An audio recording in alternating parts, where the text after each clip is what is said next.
నమస్తే welcome to I dream. Cancer అనగానే పూర్వకాలంలో చూసుకున్నట్లయితే ఒక హాస్పిటల్కి వెళ్తే ఒకే డాక్టర్ ఉండేవాళ్ళు. ఆయన అందరికీ ట్రీట్మెంట్ చేసేవాళ్ళు. కానీ ఇప్పుడు చూసుకున్నట్లయితే క్యాన్సర్కి చాలా డిపార్ట్మెంట్స్ ఉన్నాయి. అందులో ముఖ్యంగా చెప్పుకునేటివి 3. అందులో రేడియేషన్ ఆంకాలజిస్ట్, మెడికల్ ఆంకాలజిస్ట్, అలాగే సర్జికల్ ఆంకాలజిస్ట్. ఇవే కాకుండా ఇంకా చాలా డిపార్ట్మెంట్స్ ఉన్నాయి. అయితే ఇవన్నీ కూడా ఎలా వచ్చాయి, ఈ ఆంకాలజిస్టులు అన్నవి దీంట్లో డిఫరెన్స్ ఎలా వచ్చాయి, వీటి యొక్క ప్రాముఖ్యత ఏంటి, ఏ ఆంకాలజిస్ట్ ఎలాంటి ట్రీట్మెంట్ ఇస్తారు, దీని గురించి తెలుసుకునే ప్రయత్నం చేద్దాం. మనతో పాటు ఉన్నారు స్టార్ హాస్పిటల్స్ నుంచి ప్రముఖ రేడియేషన్ ఆంకాలజిస్ట్ డాక్టర్ చిన్నబాబు గారు. వారితో మాట్లాడి నమస్తే సార్. నమస్తే అండి. సార్, ఇంతకుముందు మనం ఇంట్రోలో చెప్పుకున్నట్లు ఒక క్యాన్సర్ వచ్చింది అంటే హాస్పిటల్కి వెళ్తే ఒకే డాక్టర్ని కన్సల్ట్ అయ్యేవాళ్ళు. బట్ ఇప్పుడు వెళ్ళంగానే ఏ డాక్టర్ని కన్సల్ట్ అవ్వాలి ఇప్పుడు చాలామందికి తెలుసు. రేడియేషన్ ఆంకాలజిస్ట్ ఉన్నారు, మెడికల్ ఆంకాలజిస్ట్, సర్జికల్ ఆంకాలజిస్ట్ ఇట్లా అనేసి. అయితే మేము ఎవరిని కన్సల్ట్ అవ్వాలి వెళ్ళి అనేసి ఒక కన్ఫ్యూజన్లో ఉంటారు పేషెంట్స్. సో ఎవరిని కన్సల్ట్ అవ్వాలంటారు? ఫస్ట్ సబ్జెక్ట్ ఆంకాలజీ అంటే క్యాన్సర్ గురించి చదివే శాస్త్రం.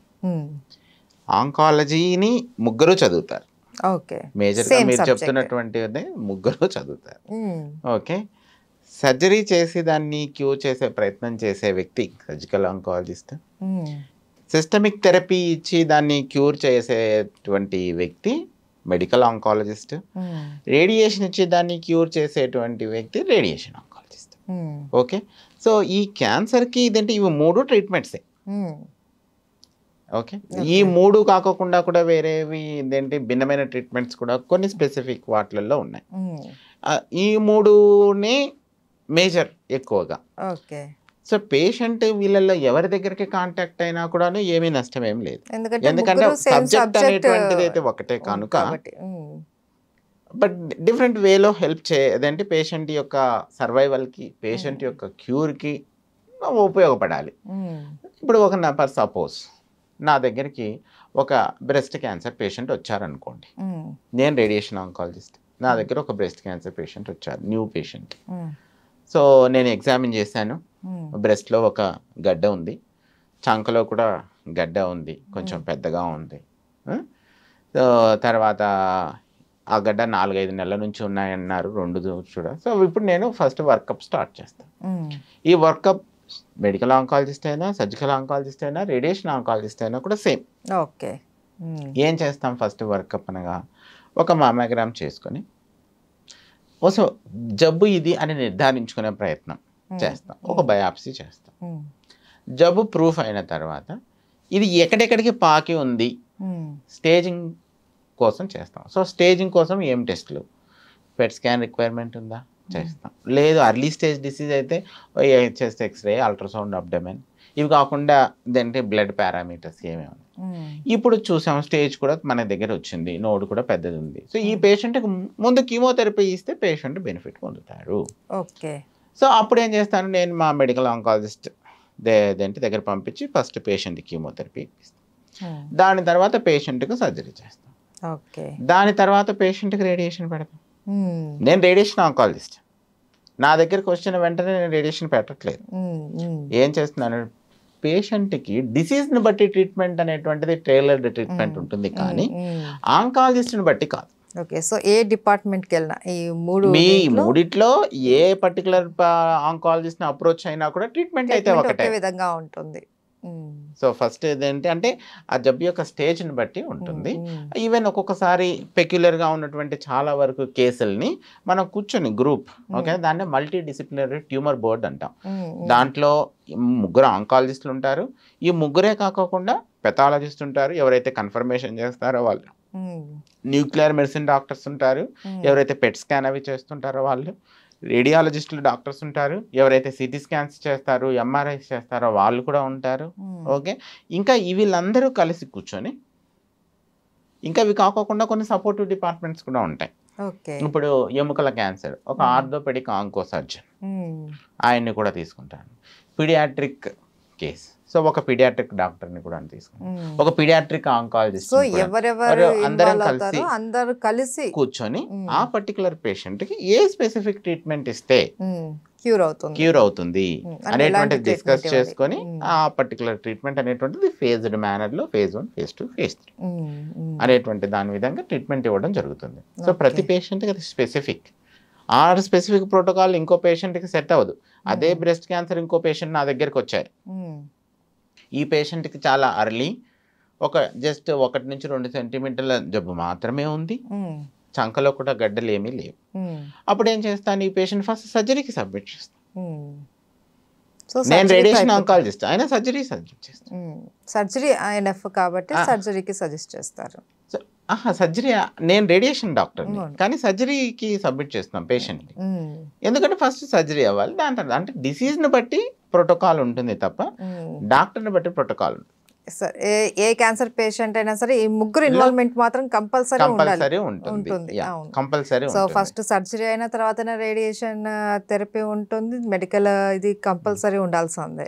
కొన్ని సార్లు ఇప్పుడు రెక్టల్ క్యాన్సర్ వచ్చింది, వాళ్ళకు ఫస్ట్ రేడియేషన్ ముందు ఇస్తాం. ఓకే, కీమోథెరపీ క్లబ్ చేసి రేడియేషన్ ముందు ఇచ్చి తర్వాత సర్జరీ చేసి తర్వాత కీమోథెరపీ ఇస్తాం. ఇప్పుడు ఈసోఫేగస్ క్యాన్సర్ ఉంది, ఫస్ట్ రేడియేషన్ ఇస్తాం, మళ్ళీ సర్జరీ చేస్తాం, మళ్ళీ కీమోథెరపీ పెడతాం. సో అంటే క్యాన్సర్ని బట్టి మారుతుంది అట్లా అన్నమాట.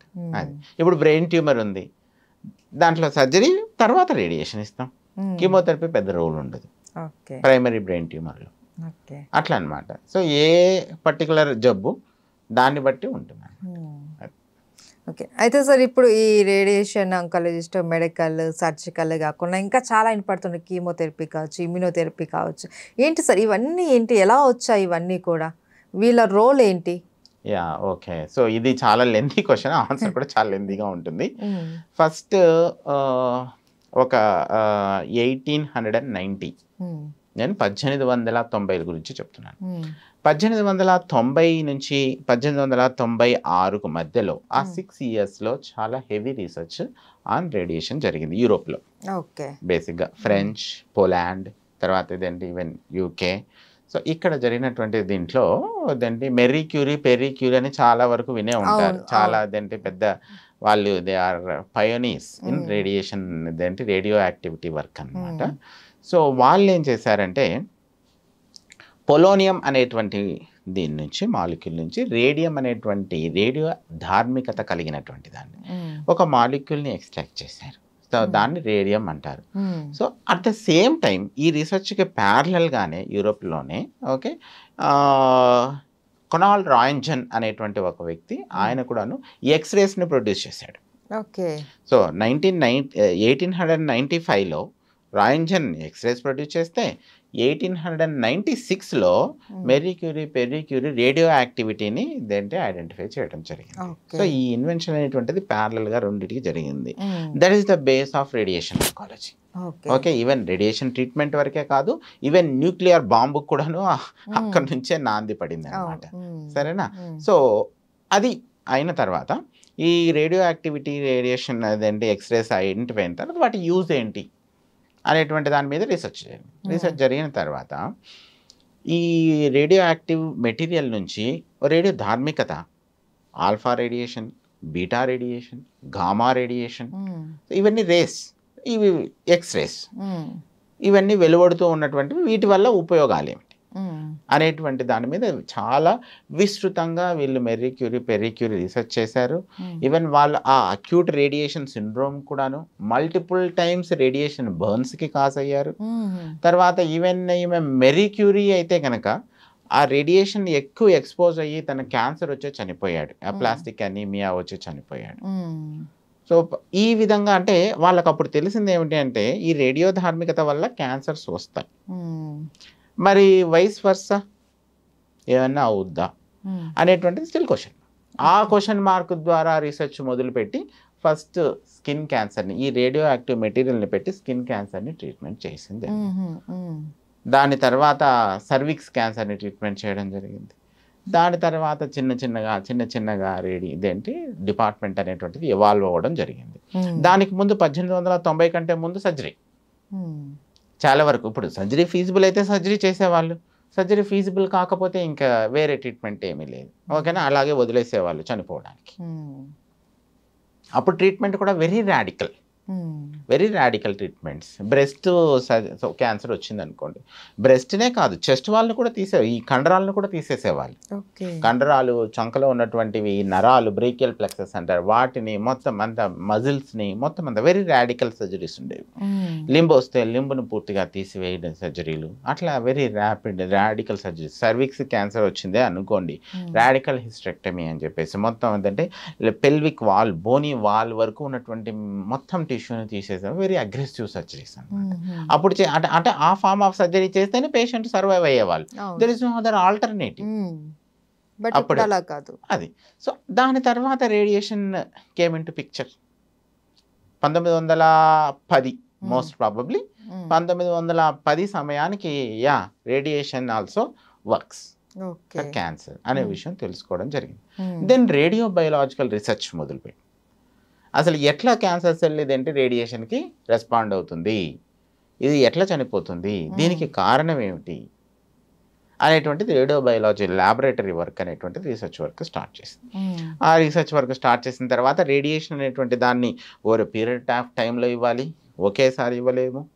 సో ఆ ఓవర్ పీరియడ్ ఆఫ్ టైంలో దేంటి ఇవ్వాలంటే ఎన్ని రోజులు ఇవ్వాలి, 6 వారాల, 7 వారాల, 5 వారాల రేడియేషన్ ఇవ్వాలా, ఏ ట్యూమర్కి ఎంత డోస్ వెళ్ళాలి, అప్పుడైతే ఎంత క్యూర్ వచ్చింది, ఎంత కాలం బ్రతుకుతున్నారు, ఈ రేడియేషన్తో పాటు ఇదేంటి రేడియేషన్ ఒక్కటే ఇవ్వాలా, రేడియేషన్తో పాటు ఇంకా వేరేవి ఏమైనా యాడ్ చేయాలా, ఇవంతా రీసెర్చ్ జరిగింది. ఇది ఒక ఎత్తు. నెక్స్ట్ ఇదేంటి ఎక్స్రేస్ కూడా కనుక్కోవడం జరిగింది. ఎక్స్రేస్లో మళ్ళీ ఇదేంటి low energy x-ray, high energy x-ray రెండు భిన్నంగా ఉంటాయి. ఈ హై ఎనర్జీ ఎక్స్రేస్ క్యాన్సర్ ట్రీట్మెంట్లో ఉపయోగపడతాయి, లో ఎనర్జీ ఎక్స్రేస్ డయాగ్నోసిస్లో ఉపయోగపడతాయి. ఇప్పుడు మనం ఒక చెస్ట్ ఎక్స్రే తీసుకున్నాం, బాగలేదు, దగ్గు వస్తుంది, ఆయాసం, ఏదో న్యూమోనియా ఉందని చెప్పి డాక్టర్ ఓ చెస్ట్ ఎక్స్రే రాశాడు.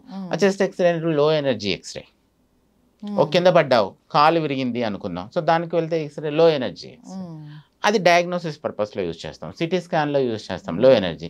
కానీ రేడియేషన్ ట్రీట్మెంట్ పర్పస్కి వస్తే, క్యాన్సర్ ట్రీట్మెంట్ పర్పస్కి వస్తే అది high energy mega voltage x-ray అనమాట. డయాగ్నోసిస్లో ఉపయోగించేది కిలో వోల్టేజ్ ఎక్స్రే. సో ఈ మెగా వోల్టేజ్ ఎక్స్రే అనేటువంటిది ఇదేంటి ప్రొడ్యూస్ అయిన తర్వాత దీన్ని ఇదేంటి పేషెంట్ ఇంటరాక్షన్ విత్ ద మ్యాటర్లోకి ఎలా పంపించాలి అనేటువంటి దాని మీద చాలా రీసెర్చ్ వచ్చింది.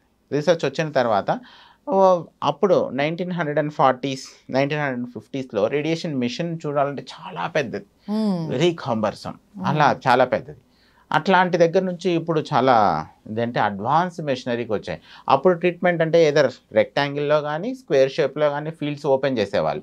సర్వికల్ క్యాన్సర్ ఉంది, పైన నుంచి ఒక ఫీల్డ్, కింద నుంచి ఒక ఫీల్డ్, పేషెంట్ ఇలా పడుకొని ఉన్నాడు, పైన నుంచి రేడియేషన్ ఇచ్చేయాలి, కింద నుంచి రేడియేషన్ ఇవ్వాలి, లేదంటే కనుక లేటరల్ సైడ్ రెండు, ఇదంటే కుడివైపు ఎడమవైపు నుంచి ఇవ్వాలి. సో ఆ మెథడాలజీ నుంచి ఇప్పుడు సచే అడ్వాన్స్మెంట్స్ వచ్చాయి. ఫోకల్ రేడియేషన్ ఇస్తున్నాము, కొన్ని చోట్ల రేడియేషన్ బయాలజీలో కూడాను ఇదంటే చాలా అడ్వాన్స్మెంట్స్ రావడం జరిగింది. ఇప్పుడు కొన్ని క్యాన్సర్స్కి, బినైన్ క్యాన్సర్స్కి కూడా రేడియేషన్ ఇస్తున్నాం.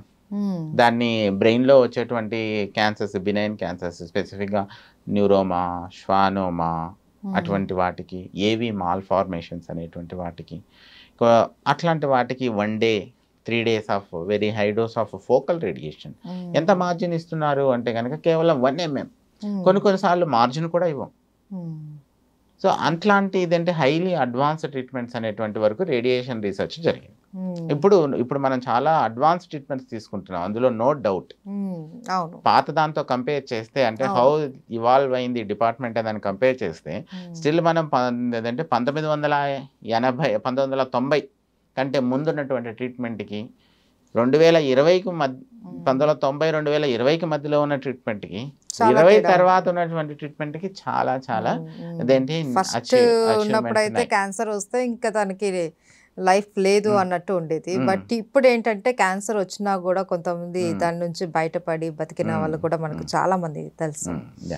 ఇప్పుడు కీమోథెరపీ, ఇప్పుడు సిస్టమిక్ థెరపీ ఎట్లా ఇవాల్వ్ అయింది. ఇప్పుడు సెకండ్ వరల్డ్ వార్ ఎప్పుడు జరిగింది?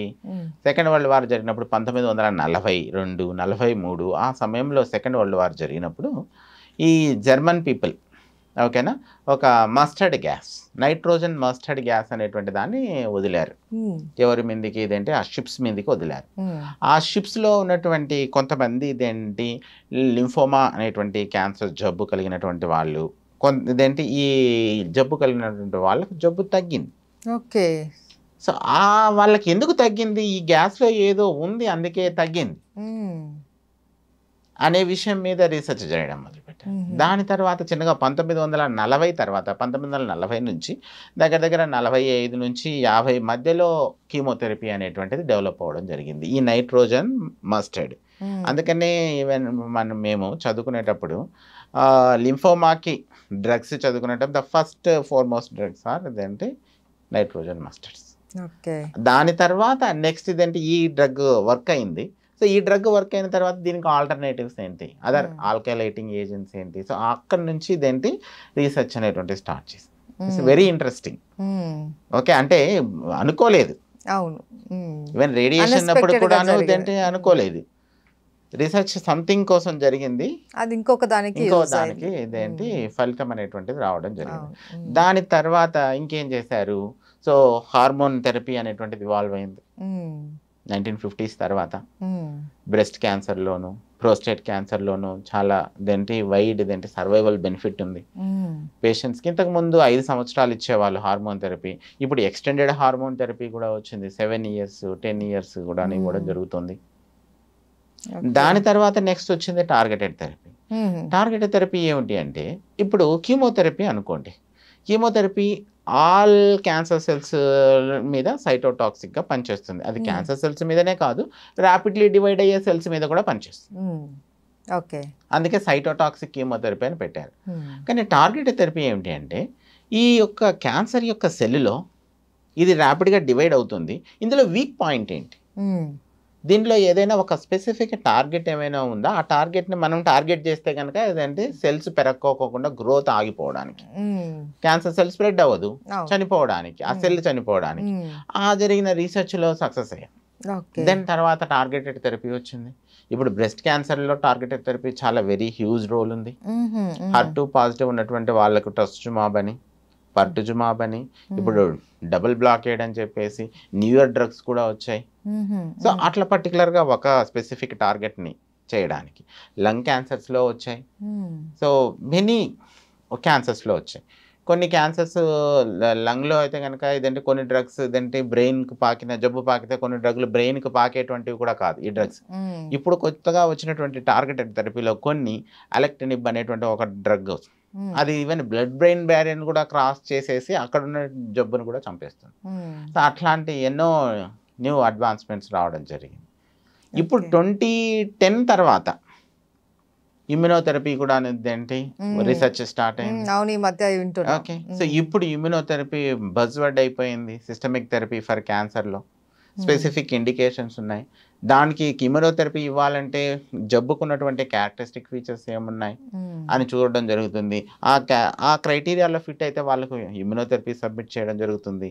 ఈ కీమోథెరపీతో ఈ రెండు టార్గెటెడ్ కావచ్చు ఇమ్యునోథెరపీని కంపేర్ చేస్తే టాక్సిసిటీ ప్రొఫైల్ కూడా తక్కువ, సైడ్ ఎఫెక్ట్ ప్రొఫైల్ తక్కువ, కనుక వీటి యొక్క బెనిఫిట్ ఎక్కువగా ఉండడం జరుగుతుంది.